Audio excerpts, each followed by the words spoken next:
नमस्कार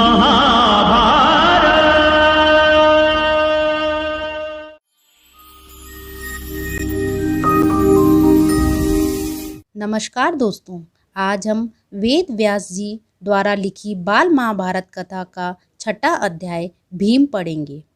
पांचों पांडव तथा धृतराष्ट्र के 100 पुत्र जो कौरव कहलाते थे, हस्तिनापुर में साथ साथ रहने लगे। शरीर बल में पांडु का पुत्र भीम सबसे ज़्यादा शक्तिशाली था। खेलों में वह दुर्योधन और उसके भाइयों को खूब तंग किया करते थे। इस कारण दुर्योधन और उसके भाइयों के मन में भीम के लिए द्वेष भाव बढ़ने लगा। कृपाचार्य से अस्त्र विद्या के साथ साथ अन्य विद्याएं भी सीखने लगी। विद्या सीखने में भी पांडव कौरवों से आगे ही रहते थे। इससे कौरव और खींचने लगे। दुर्योधन पांडवों को हर प्रकार से नीचा दिखाने का प्रयत्न करता रहता था।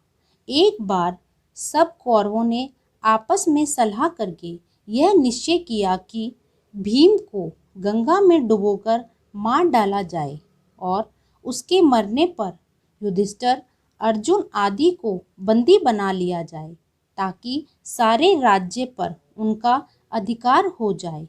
एक दिन दुर्योधन ने जल क्रीड़ा का प्रबंध किया और पांचों पांडवों को उसके लिए न्योता दिया। काफ़ी देर खेलने और तैरने के बाद सबने भोजन किया और अपने डेरों में जाकर सो गए।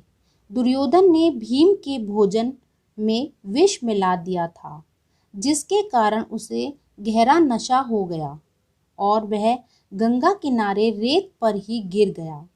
दुर्योधन ने भीम के हाथ पैर को लताओं से बांधकर गंगा में बहा दिया। सुबह जब पांडवों ने भीम को नहीं पाया तो चारों भाइयों ने मिलकर सारा जंगल तथा गंगा का किनारा छान डाला, पर भीम का कहीं पता नहीं चला। अंत में निराश होकर अपने महल को लौट आए। इतने में क्या देखते हैं कि भीम झूमता चला आ रहा है। पांडवों और कुंती के आनंद का ठिकाना न रहा, पर यह सब हाल देखकर कुंती को बड़ी चिंता हुई। उसने विदुर को बुला भेजा और उनसे बोली कि दुर्योधन राज्य हड़पने के लिए कोई चाल चल रहा है। विदुर ने कहा, तुम्हारा कहना सही है, परंतु दुर्योधन की निंदा करने से द्वेष और बढ़ेगा। इस घटना से भीम बहुत उत्तेजित हो गया था। उसे समझाते हुए युधिष्ठिर ने कहा, भाई भीम, अभी समय नहीं आया है। तुम्हें अपने आप को संभालना होगा। इस समय हमें एक दूसरे की रक्षा करते हुए बचे रहना है। भीम के वापस आ जाने पर दुर्योधन को बड़ा आश्चर्य हुआ। उसका गुस्सा और बढ़ गया। ये तो था बाल महाभारत कथा के छठे अध्याय का सारांश रूप। अब हम इसके प्रश्न उत्तर करते हैं। प्रश्न पहला, धृतराष्ट्र के कितने पुत्र थे? वे क्या कहलाते थे? उत्तर, धृतराष्ट्र के 100 पुत्र थे। वे कौरव कहलाते थे। प्रश्न दूसरा, कौरवों और पांडवों को अस्त्र शिक्षा किसने दी? उत्तर, कौरवों और पांडवों को अस्त्र शिक्षा कृपाचार्य ने दी। प्रश्न तीसरा, जल क्रीड़ा का प्रबंध करने वाला कौन था?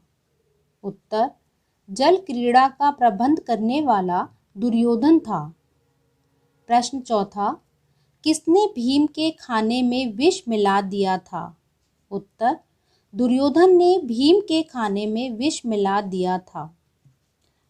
प्रश्न पांचवा, दुर्योधन ने नशे में पड़े भीम के साथ क्या किया? उत्तर, दुर्योधन ने लताओं से उसके हाथ पैर बांधकर उसे गंगा में बहा दिया। प्रश्न छठा, कुंती ने विदुर से कौन सी चिंता जाहिर की? उत्तर, कुंती ने विदुर से कहा कि दुष्ट दुर्योधन जरूर कोई ना कोई चाल चल रहा है। राज्य के लोभ में वह भीम को मार डालना चाहता है। आपको ये वीडियो कैसी लगी मुझे कमेंट बॉक्स में ज़रूर लिखें और इसके बाकी अध्याय पढ़ने के लिए इस चैनल को ज़रूर देखें व सब्सक्राइब करें।